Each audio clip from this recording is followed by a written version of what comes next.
Well, hi, hello! So today we will look at the melee projectiles. Initially I planned to do a video only on the flying dragon, but while messing around with it I figured out that maybe I will do the video about the melee projectiles overall, because they are pretty interesting. Where's the money, Lebowski?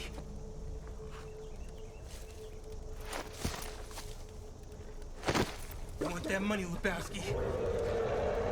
What in oblivion is that? Sentries, what do you see? It's in the clouds.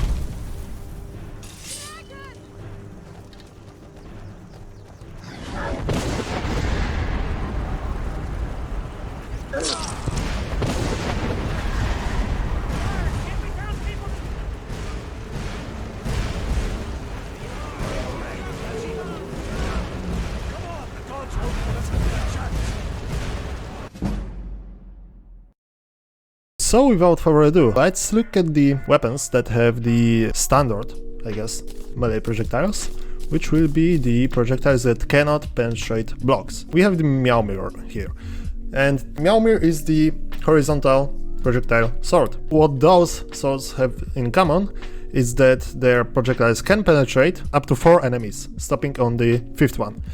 So we have the mannequins here, yep, it can damage 5 mannequins.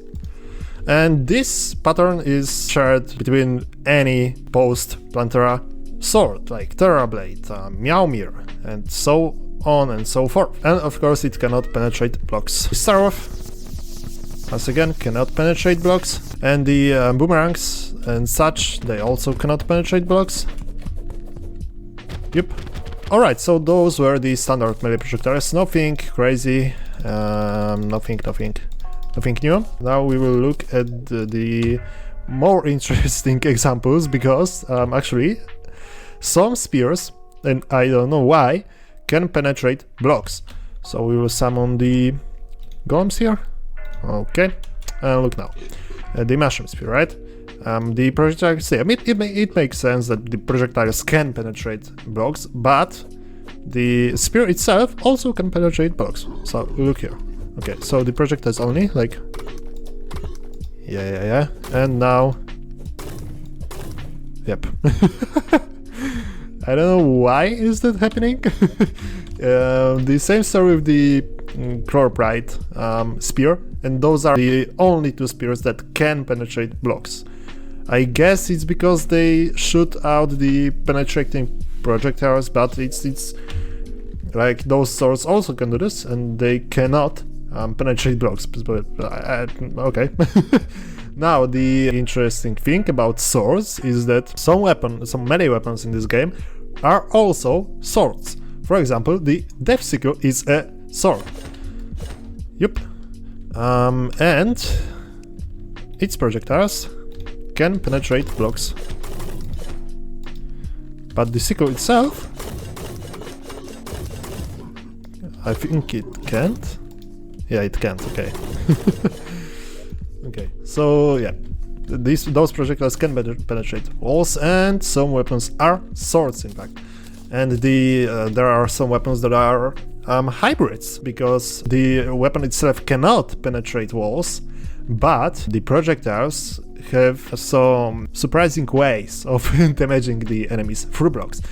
So we will look at the Influx Weaver and the Daybreak.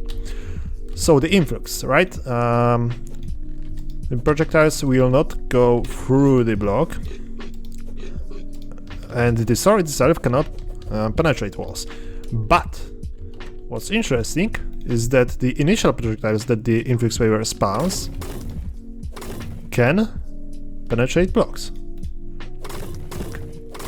Yep. So that's pretty fun. Also, the Influx Weaver's projectiles are great against the group of enemies and such, because their homing AI is just like, look here. Yep.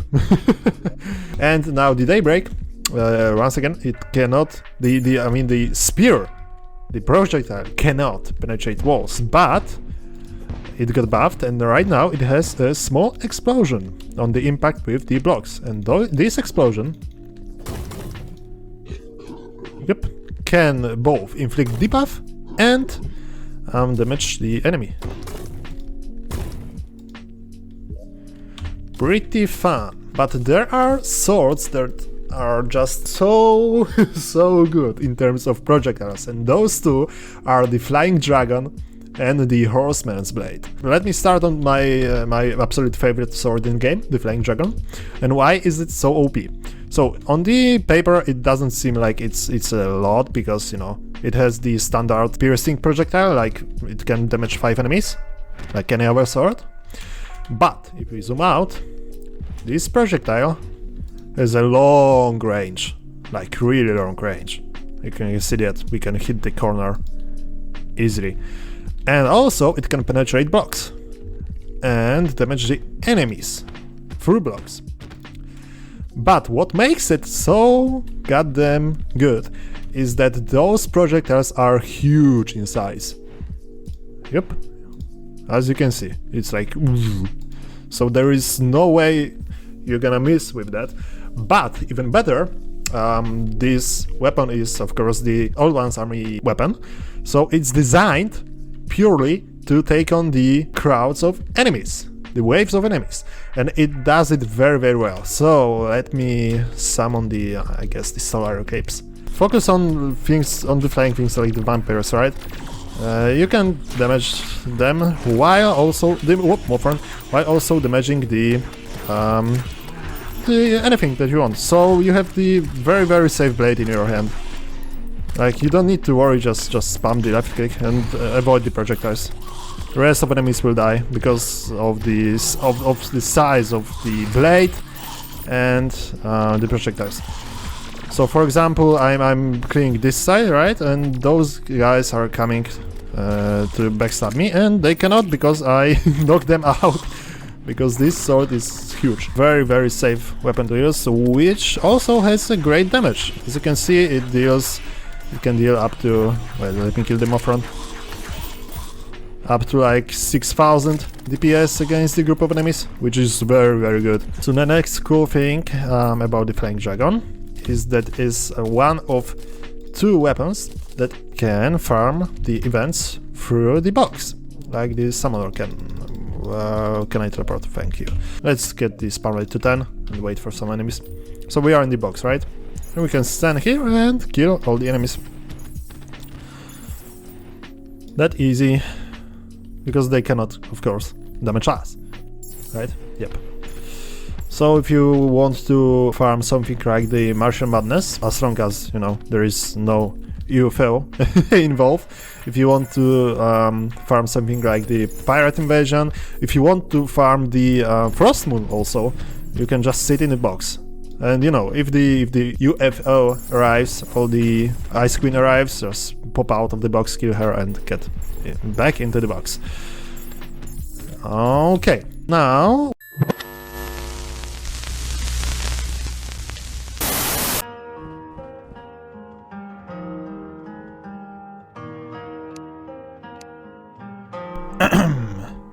hello, good sir. Would you mind subscribing to my channel? Yes, sorry. Oh, I mean, you know, to fix statistics and such? No, maybe? No. But... Bye. Oh. Well, okay.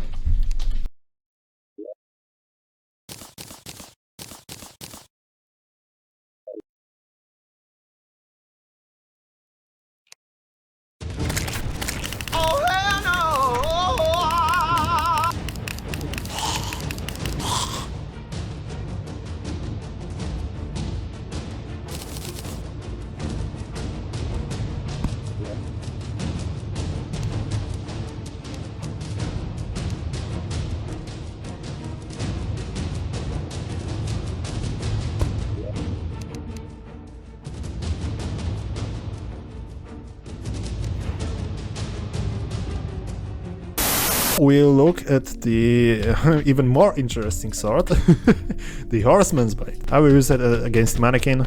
Nothing crazy, it seems like it's only the swing damage only type of weapon, but whoop, with every hit that will damage the enemy, the Horseman blade will spawn a homing projectile that deals 150% base sword damage. It's not, you know, not OP or anything. Those projectiles are pretty slow and stuff, but they can penetrate walls.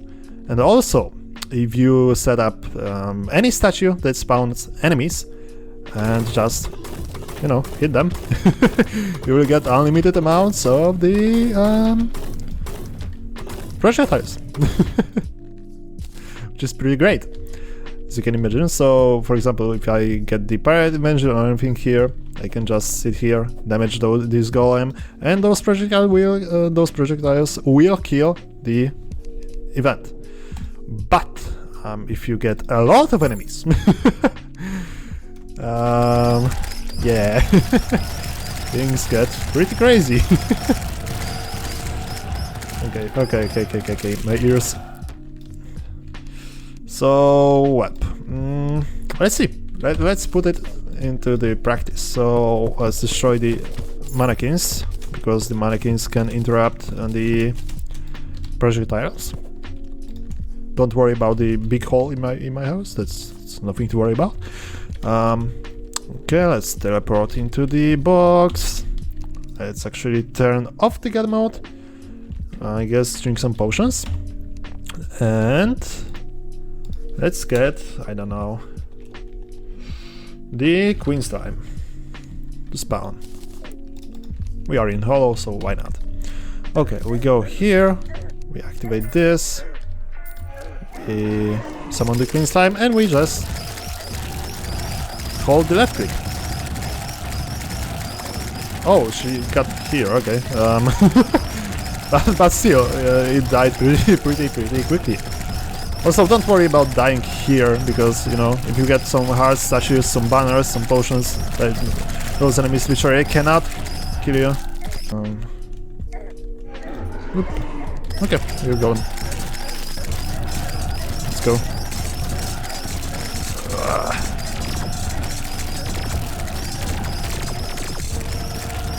And yep, golem is dead. Just very fast. Okay. Guess twins will be a good choice. Okay, so let's get the twins. Let's make it night. I mean night, okay. The light pad. Potions once again. Summon the twins. Okay, let's go.